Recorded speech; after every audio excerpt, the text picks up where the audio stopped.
Ladies and gentlemen, welcome back to another episode of Cashball, Week 11. Y'all might have to start calling me Nelly because it's getting hot in here. Week 4 small ball. We're still on a fucking hot streak. Let's keep it going. I'm going to read you guys a crazy little stat that I crunched the numbers on. Since week 6, which I think is the beginning of when we started doing our small ball strategy, I am 73% on my NFL picks, 78% for college. Once again, do not listen to my advice. Legally, I have to disclaim you from taking my advice, but I'm on a fucking heater. I went 2-1 in my NFL picks last week.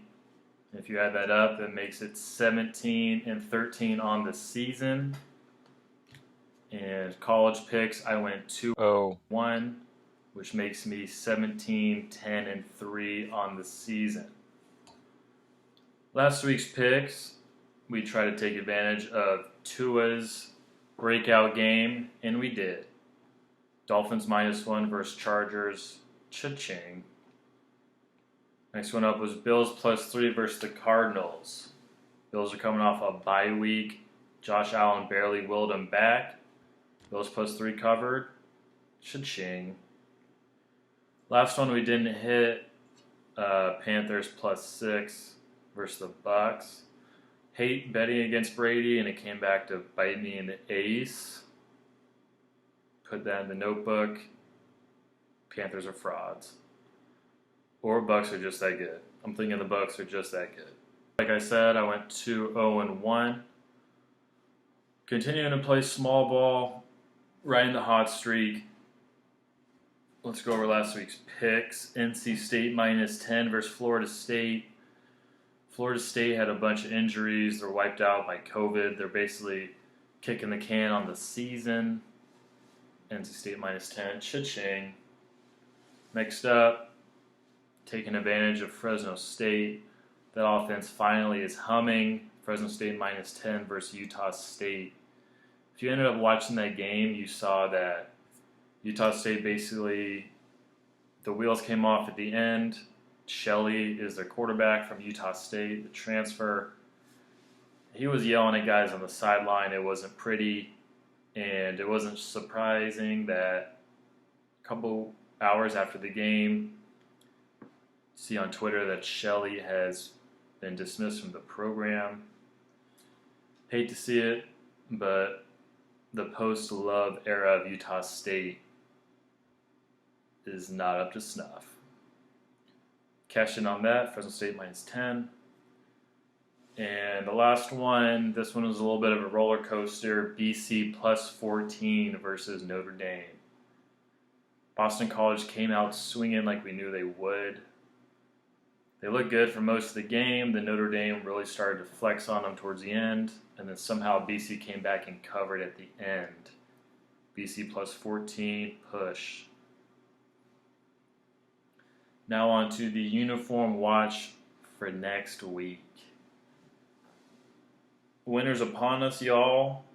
Teams are starting to roll out the icy whites. Love to see it. First one up is App State.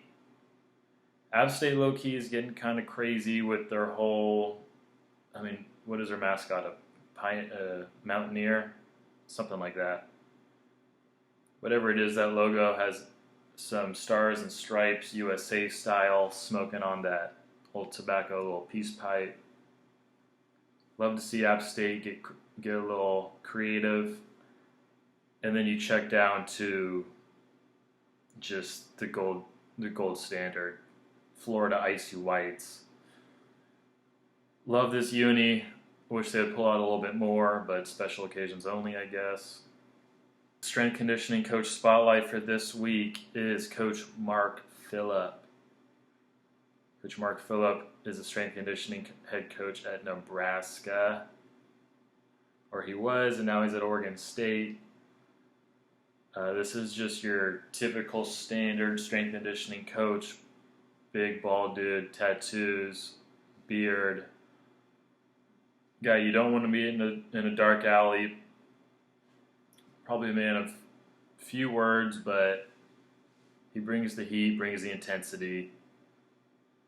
Let's check out Coach Mark Phillips. Down, up, down.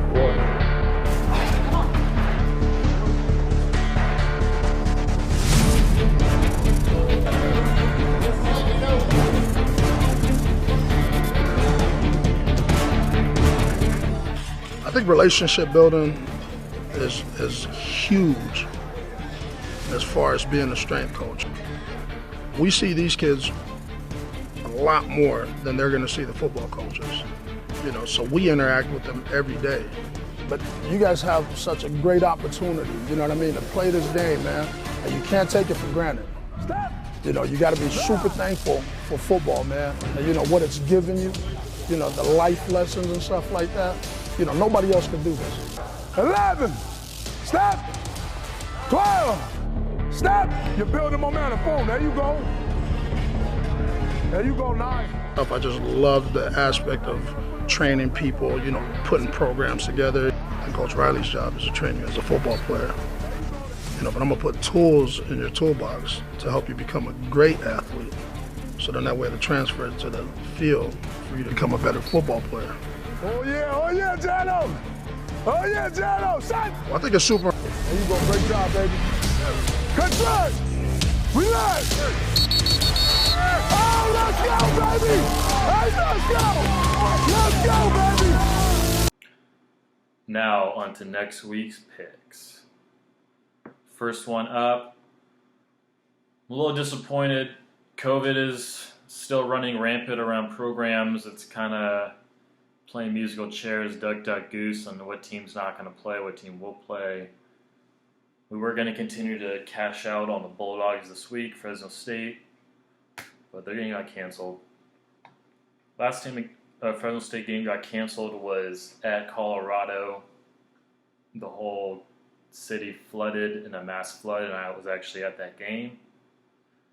And I walked around in my Bulldog gear, and everyone made fun of me because I made the trip for nothing. But on to this week's picks, we got some Pac-12 action. Better late than never. We're going to start off with Cal -3 at Oregon State in Corvallis.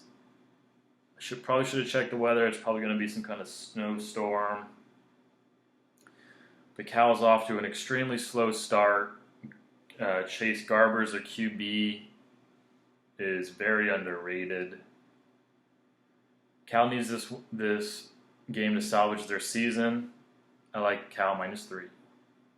Next one up, more Pac-12 action. Oregon -14 versus UCLA. This one's kind of a reverse psychology pick. UCLA is actually pretty good this year. They finally have Chip's guys. DTR is their QB, but I just think Oregon is that much better. Plus, they're playing at home. Go Ducks. Last one, we're heading to the Midwest for Bedlam. Oklahoma State -7 versus Oklahoma. These games usually are fucking close, high scoring. I think Oklahoma with Rattler, they're just too young and inexperienced. I think it's Oklahoma State's year. Chuba Hubbard, they got a bunch of seniors that want it. I'm taking OK State -7. Now to NFL, a lot of the same, a lot of the usual suspects, and we have a special pick to end. First one up, Packers +1.5 at Colts.